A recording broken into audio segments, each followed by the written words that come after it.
La famille de l'ex-international ivoirien, Cheikh Tioté, a été expulsée de leur maison à Faya, cité ATCI, provoquant une véritable tempête sur les réseaux sociaux.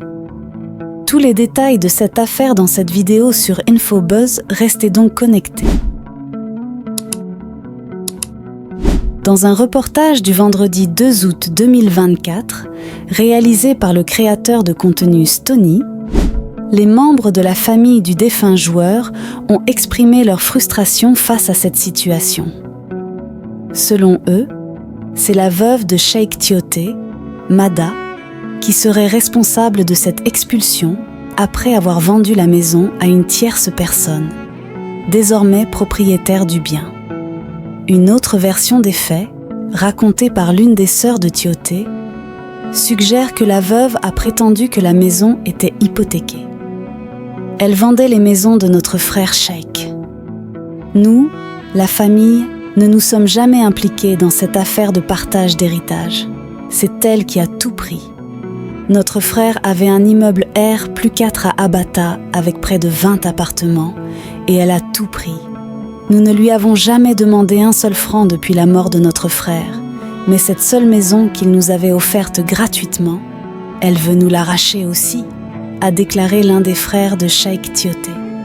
Ces événements mettent en lumière un grave problème d'héritage, souvent exacerbé par l'absence de testament clair, ceux qui divisent de nombreuses familles.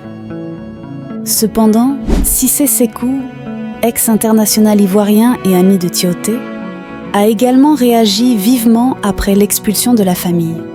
« Tu as de la chance que je ne sois pas là-bas, sinon tu aurais compris qu'on peut devenir psychopathe quand on veut. On joue au ballon pour mettre nos proches à l'abri du besoin. On a tout essayé pour te raisonner, mais tu fais la sourde. » Pour rappel, l'ancien joueur de Newcastle est décédé en 2017 à l'âge de 30 ans, après une crise cardiaque survenue lors d'un entraînement avec son club de Beijing Enterprise en Chine. Cheikh Tioté a également fièrement porté les couleurs de la Côte d'Ivoire, aux côtés de Didier Drogba, et a remporté la CAN 2015. Nous suivons cette affaire de près et vous tiendrons informés des évolutions, y compris la version de l'épouse du défunt footballeur qui ne s'est toujours pas prononcée face à toutes ces accusations. N'oubliez pas de partager vos avis en commentaire.